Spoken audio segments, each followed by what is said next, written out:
Hello KCET aspirants, welcome to the new video.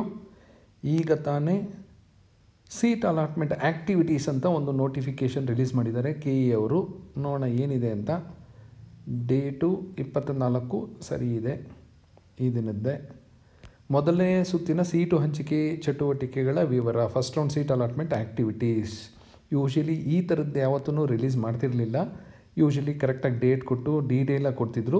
ಈಗ ನೋಡೋಣ ಏನೇನು ಮಾಡಿದ್ದಾರೆ ಅಂತ.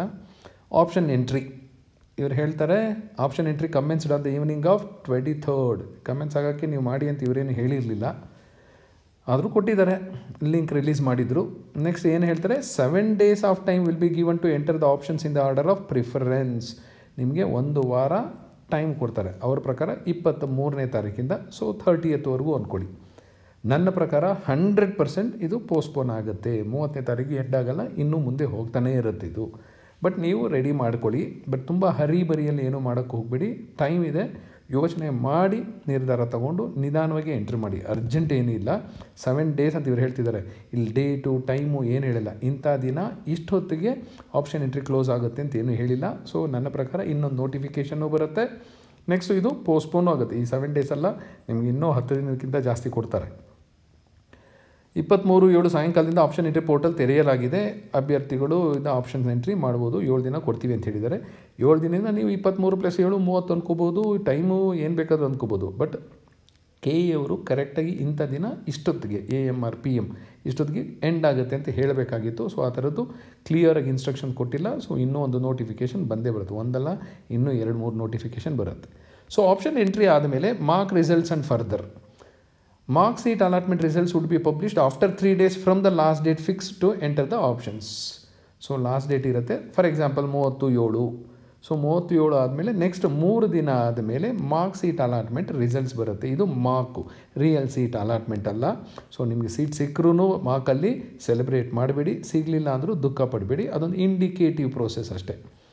After publication of mark results 3 days of time will be given to add, alter, rearrange or delete the options. So ಅದಾದಮೇಲೆ ಮತ್ತೆ 3 ದಿನ time ಕೊಡ್ತಾರೆ. ಏನಕ್ಕೆ?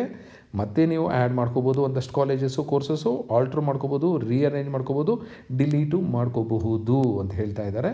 ಸೊ ಅಟ್ಲೀಸ್ಟ್ ನಿಮಗೆ ಪ್ರೊಸೀಜರ್ ತಿಳ್ಕೊಳ್ಳಿ, ಮಾರ್ಕಲ್ಲಿ ಏನಾಗುತ್ತೆ, ಮಾರ್ಕ್ ಆದಮೇಲೆ ಏನು ಮಾಡಬಹುದು ಅಂತ.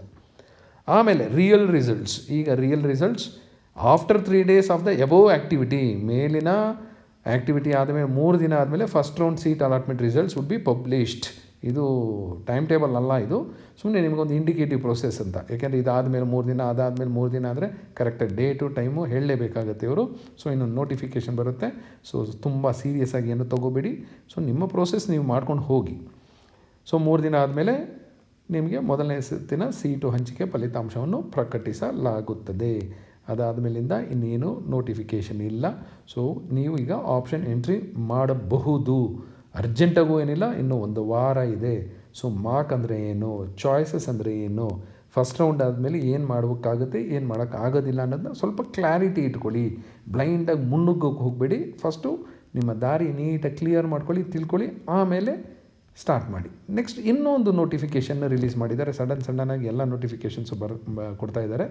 ಇದು 24ನೇ ತಾರೀಕದು ಮೊದಲನೇ ಸುತ್ತಿನ ಸೀಟು ಹಂಚಿಕೆ ಕಾರ್ಯಕ್ರಮದ ವಿವರ, UGCET. So UGCET engineering, architecture, veterinary, ಈ ಫಾರ್ಮ್ ಸೈನ್ಸಸ್, ನರ್ಸಿಂಗ್ ಕೋರ್ಸು. ತುಂಬ ಜನ ಕ್ವಶನ್ ಕೇಳ್ತಿದ್ರು, ನರ್ಸಿಂಗ್ ಕೋರ್ಸ್ಗೂ ಈಗಲೇ ಆ್ಯಡ್ ಮಾಡ್ಬೋದು ಅಂತ. ಇಲ್ಲಿ ನೀಟಾಗಿ ಕೊಟ್ಟಿದ್ದಾರೆ.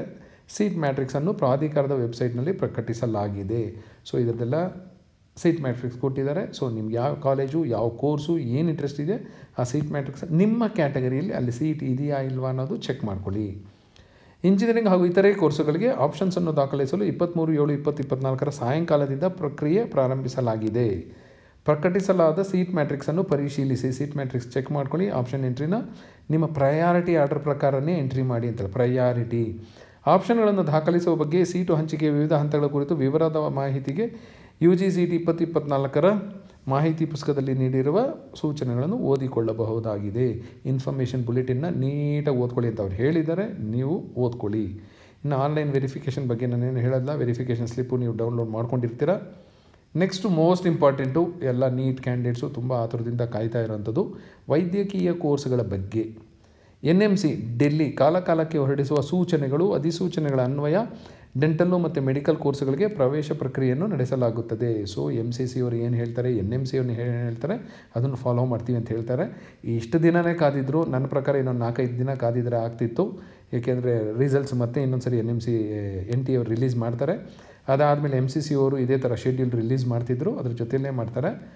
ನನ್ನ ಅನಿಸಿಕೆ, ನನ್ನ ಮನಸ್ಸು ಹೇಳೋ ಪ್ರಕಾರ ಜೊತೆಯಲ್ಲೇ ನಡೆಯುತ್ತೆ. ಅದಕ್ಕೋಸ್ಕರ ಇವರು ಕರೆಕ್ಟಾಗಿರೋ ಶೆಡ್ಯೂಲು ರಿಲೀಸ್ ಮಾಡಿಲ್ಲ. ಸೊ ಇನ್ನು 3-4 ದಿನದಲ್ಲಿ MCC ಅವರು ಏನಾದರೂ ಶೆಡ್ಯೂಲ್ ರಿಲೀಸ್ ಮಾಡಿದ್ರೆ ಇದರ ಜೊತೆಯಲ್ಲಿ ಮೆಡಿಕಲ್ ಜೊತೆಯಲ್ಲೇ ಮಾಡುವ ಎಲ್ಲ ಸೂಚನೆಗಳು ಕಾಣ್ತಾ ಇದೆ. ಅದರಂತೆ ವೈದ್ಯಕೀಯ ಹಾಗೂ ದಂತವೈದ್ಯಕೀಯ ಕೋರ್ಸ್ಗಳಿಗೆ ಆಪ್ಷನ್ಗಳನ್ನು ಸೇರಿಸುವ ಬಗ್ಗೆ ವಿವರಗಳನ್ನು ಪ್ರಾಧಿಕಾರದ ವೆಬ್ಸೈಟಿನಲ್ಲಿ ಪ್ರಕಟಿಸಲಾಗುತ್ತದೆ.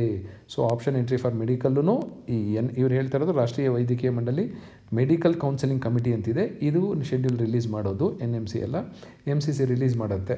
So first all India quota counselling ಮಾಡ್ತಾರೆ. ನೆಕ್ಸ್ಟ್ ಮಧ್ಯದಲ್ಲಿ ಗ್ಯಾಪ್ ಕೊಡ್ತಾರೆ, ಅಲ್ಲಿ ಸ್ಟೇಟ್ ಕೌನ್ಸಿಲಿಂಗ್ ನಡೆಯುತ್ತೆ. ಮತ್ತು ಆಲ್ ಇಂಡಿಯಾ ಕೌನ್ಸಿಲಿಂಗ್ದು ಸೆಕೆಂಡ್ ರೌಂಡ್ ನಡೆಯುತ್ತೆ. ಮತ್ತೆ ಗ್ಯಾಪ್ ಕೊಡ್ತಾರೆ, ಮತ್ತು ಅಲ್ಲಿ ಸ್ಟೇಟ್ ಕೌನ್ಸಿಲಿಂಗ್ ಮಾಡ್ತಾರೆ. ಸೊ ಜೊತೆಯಲ್ಲಿ ಇಲ್ಲ ಅಂದರೆ ಒಂದು ಆದಮೇಲೆ ಒಂದು ನಡೆಯುತ್ತೆ. First all India counselling, next state, ಮತ್ತು ಆಲ್ ಇಂಡಿಯಾ ಕೌನ್ಸಿಲಿಂಗ್, ಮತ್ತು ಸ್ಟೇಟು ನಡೆಯುತ್ತೆ. ಸೊ ಈ ಥರ ಒಂದು ಶೆಡ್ಯೂಲ್ ರಿಲೀಸ್ ಮಾಡ್ತಾರೆ, ಅದನ್ನೇ ಫಾಲೋ ಮಾಡಿ ಅಂತ ಈ MCC ಅವರು ಸೆಂಟ್ರಲ್ ಮೆಡಿಕಲ್ ಕೌನ್ಸಿಲಿಂಗ್ ಕಮಿಟಿಯವರೇ ಹೇಳ್ತಾರೆ. ಅದನ್ನೇ ಫಾಲೋ ಮಾಡಬೇಕಾಗತ್ತೆ. ಈಗ ಸುಮ್ಮನೆ ಇರೋದು ಯಾಕೆ ಅಂತ ಒಂದು ಇಂಜಿನಿಯರಿಂಗ್ದೊಂದು ಮಾಡ್ತಿದ್ದಾರೆ. ಸೊ ತುಂಬ ಸೀರಿಯಸ್ ಆಗಿಬಿಡಿ, ಬಟ್ ಸ್ವಲ್ಪ ಕಾಷಸ್ ಆಗಿ ಎಲ್ಲ ರೆಡಿ ಮಾಡ್ಕೊಳ್ಳಿ. ಆಪ್ಷನ್ ಎಂಟ್ರಿ ಬೇಕಾದ್ರೆ ನೀವು ಸ್ಟಾರ್ಟ್ ಮಾಡ್ಕೊಳ್ಳಿ. ಬಟ್ ಸ್ಟಾರ್ಟ್ ಮಾಡ್ತಿದ್ದಕ್ಕೆ ಮೊದಲು ದಯವಿಟ್ಟು ಒಂದು ಸರಿ ಅಲ್ಲ 10 ಸರಿ ಯೋಚನೆ ಮಾಡಿ ಅನ್ನೋದು ನನ್ನ ಸೂಚನೆ. ಸೊ ಈ ವಿಡಿಯೋದಲ್ಲಿ ಇಷ್ಟೇ. Thank you.